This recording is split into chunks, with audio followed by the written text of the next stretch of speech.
We're going to spend a little time at a one-of-a-kind dinner on a farm right here in Northern California. I'll tell you all about that in just a moment. You know, we've all known for a long time that eating the right foods can help improve your health. And there's a good deal of concern about childhood obesity. But it's not always easy to make a direct connection to a specific diet or food group as being better for you. Organic, gluten-free. Many people, however, are making food decisions they consider to be beneficial. And some of those decisions start right here on the farm. Diners have shown up by the dozens for a unique event called Outstanding in the Field.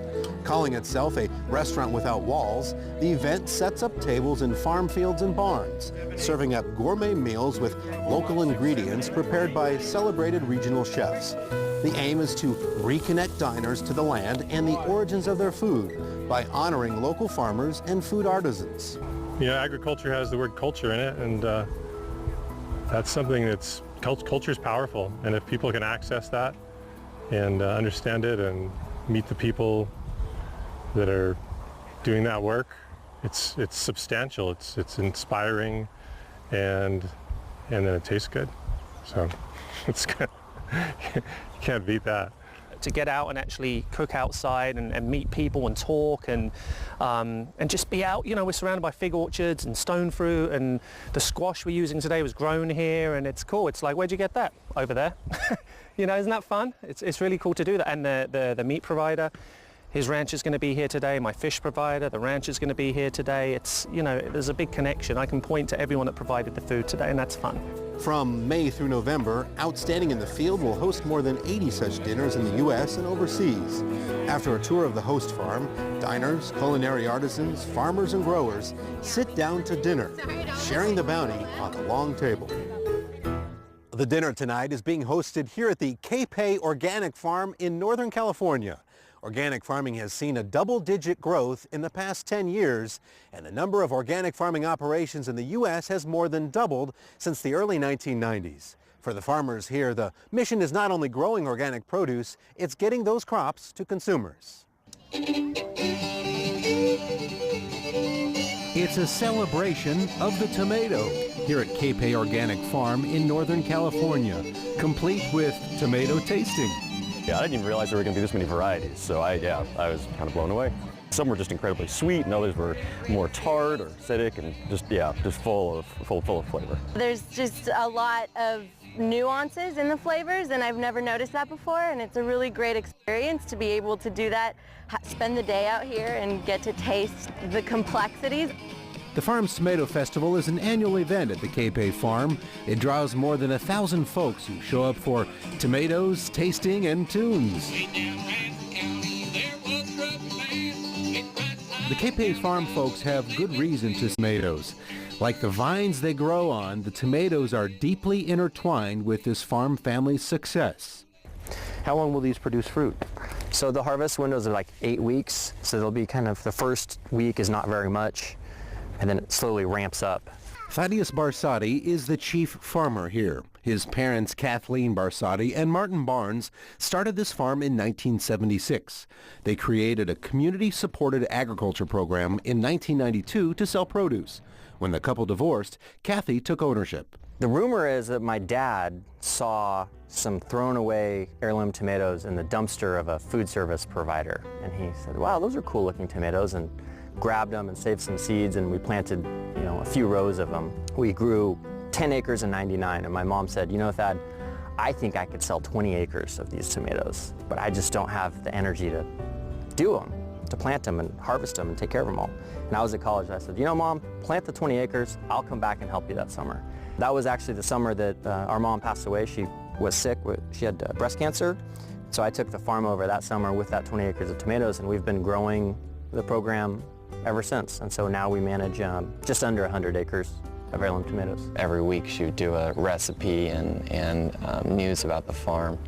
And in 2000 she kind of introduced Noah, Thaddeus, and I and said, you know, we still have that final farm news she wrote introducing us and saying, hey, your quality of the produce delivered right to your home is going to stay the same, and they're going to continue it on. And I think that's been an important part too. As she passed away, the four of us really bonded together and said, hey, we're gonna take this to the next level. We were definitely left with the choice of, do we want to keep the business going or not?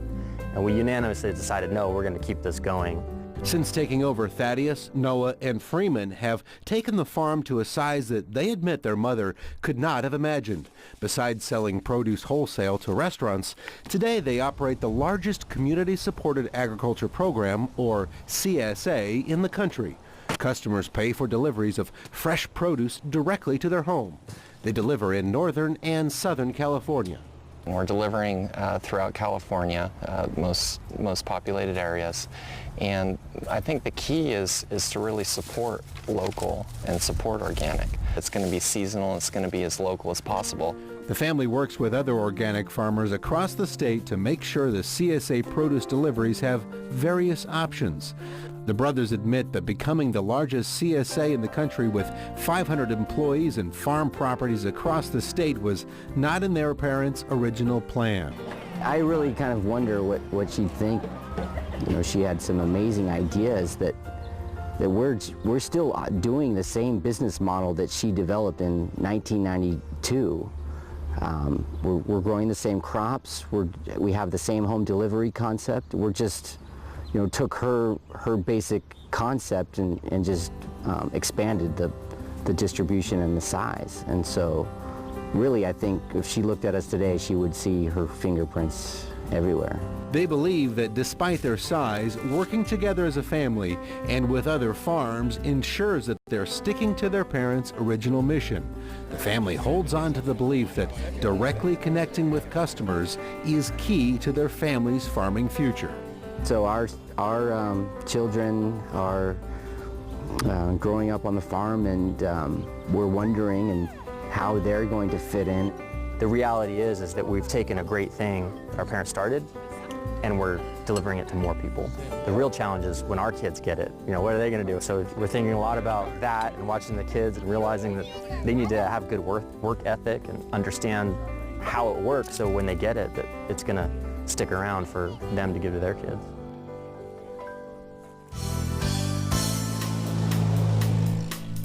While California leads the nation in the number of organic farms in the U.S., several other states have ramped up organic production as well. They include Wisconsin, Washington State, New York, Maine, Minnesota, and Iowa. The demand for locally grown foods has sparked a dramatic growth in farmers markets. There were some 1,700 across the country in the early 1990s. By 2013, that number had grown to more than 8,000. Food trends are ever changing. You'll see many more organic products today, and that's also true for products labeled gluten-free. We'll run down some of the details on gluten, but first, Sarah Gardner takes us to Nebraska, where gluten-free flour is a cash crop for one farm family.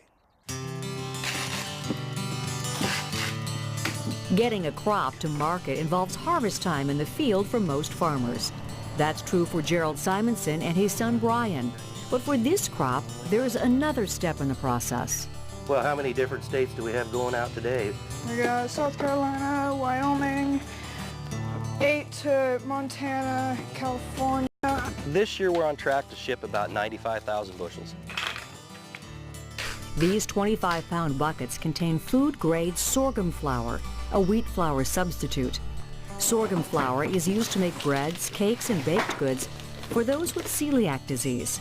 The disease affects people whose digestive systems have difficulty handling the protein glutens found in wheat, barley, and rye. And this is what the flour looks like. It's a little, got a little more of a yellow tint than say white wheat flour, but as far as texture and consistency, it's very close to white wheat flour. A lot of people, you know, everybody knows whole wheat flour is healthier and better for you than white wheat, but most people prefer white wheat. And our customers are looking for, they miss white wheat flour. They want something as close to that as they can possibly get. Neither Gerald nor his wife Julie suffer from celiac disease, but a growing demand for the flour alternative has provided them with an opportunity to expand their sorghum operation. It's also generated positive feedback from their customers across the country. Every once in a while we'll get a letter back from somebody that said, I made pancakes for my husband and he hasn't had pancakes for 7 years, and he was thrilled. or somebody who made a birthday cake for their daughter who was diagnosed, or people will tell us, sometimes you get on phone calls and it's hard to get off of them because people will tell you that they're newly diagnosed. Well, roughly 60% of our customer base is people that have either celiac sprue or another wheat intolerance. Well, it looks like this is coming up pretty good. There's a few blank spots, but for the most part, it's good shape. Gerald and Brian are inspecting the fields on the 3,500 acres Gerald shares with his brother. To conserve water and reduce erosion, they use the no-till method of planting, where old sorghum stalks are allowed to become compost for new crops, in this case, soybeans. This residue, compost, whatever you want to call it, you know, it's great for growing crops. And your microbial activity, the insects and all the natural things occur when you don't till the land. Their recently planted sorghum crop is just broken through. At maturity, the stalks will stand as tall as corn, and their tops will bristle with hundreds of seeds. It has a bushy head, and the seed is all completely exposed. There's no sheath on it or husk like what you'd have with wheat or barley. Seeds from the stalks are what Gerald grinds into flour, first using a stone mill and then a sifter, separating the flour from the abrasive particles known as grits. But nothing is wasted. The grits are used as a high-protein livestock feed. Gerald is a fourth-generation Nebraska farmer, continuing a heritage his great-grandfather started when he planted milo, an older name for sorghum. My granddad was one of the first people to start growing milo around here back in about 1929, and we've been growing it ever since. Whether the Simonson children continue the farming legacy is still uncertain. It's a question asked in many households across the heartland. For Brian, there's no definite answer yet. Well, there's a lot of other things that I'd like to do, but being out here is kind of hard to say no. You know, there's people who say the last thing they would do is encourage their son to stay on the farm, and other people who want nothing more. And I think, you know, that choice has got to be with Brian. Grown on millions of acres from Texas and Oklahoma through the Dakotas, sorghum's need for less water than some other crops makes it a popular choice for many farmers. Livestock feed and ethanol production provide possible markets, but the Simonsons say the plant as a food source is important for the nation. Oh, I see big increases, you know, for the food sorghum industry in general. You know, we're not getting rich, but the business is growing, and, you know, it's holding its own.